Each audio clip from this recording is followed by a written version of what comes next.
নমস্কাৰ। ডাইনথাছবিলাক ফুলি থকা সদায় ফুলি থাকিবলৈ কি কৰিব লাগিব তাকে দেখুৱাবলৈ লৈছোঁ। ভিডিঅ'টো ভালদৰে চাব। এয়া ফুলি মৰহি যোৱাৰ লগে লগে মৰহি যোৱা কলিটো লগে লগে কাটি দিব লাগে। আকৌ নতুন ব্ৰাঞ্চ আহিব, আকৌ নতুনকৈ কলি পৰিব। আৰু এনেদৰে সদায় যদি কাটি থাকে, সদায় যদি এনেদৰে যত্ন লৈ থাকে, তেতিয়াহ'লে ডাইনথাছ ফুলজোপা আপোনাৰ গোটেই বছৰটো এনেকৈ ফুলি থাকিব, কেতিয়াও মৰি নাযায়। যদিও উইণ্টাৰ ছিজনৰ ফ্লাৱাৰ হয়, কিন্তু ই মৰি নাযায়। আপুনি 5 বছৰলৈকে ইয়াক ৰাখিব পৰা যায়।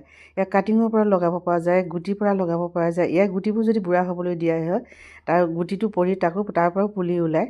আৰু কিন্তু যত্ন কিন্তু ল'ব লাগিব। প্ৰথমৰ কলিখিনিতো কাটি দিবই লাগিব, যদিহে আপুনি বুচি কৰিব বিচাৰে। তাৰপাছতে ফুলি মৰহাৰ লগে লগে শুকান হৈ যোৱা কলিটো কাটি দিব লাগে। তাৰপাছতেহে নতুন নতুন ব্ৰাঞ্চ মাৰিব। যদি সেইখিনি মৰহি যোৱা কলিখিনি থৈ দিয়ে, তেতিয়াহ'লে নতুনকৈ কলি নামাৰে, খুব কম মৰা দেখা যায়। এনেদৰে আপুনি যত্ন লৈ থাকিব আৰু সদায় ফুলি থাকিব আপোনাৰ ডাইনথাছ।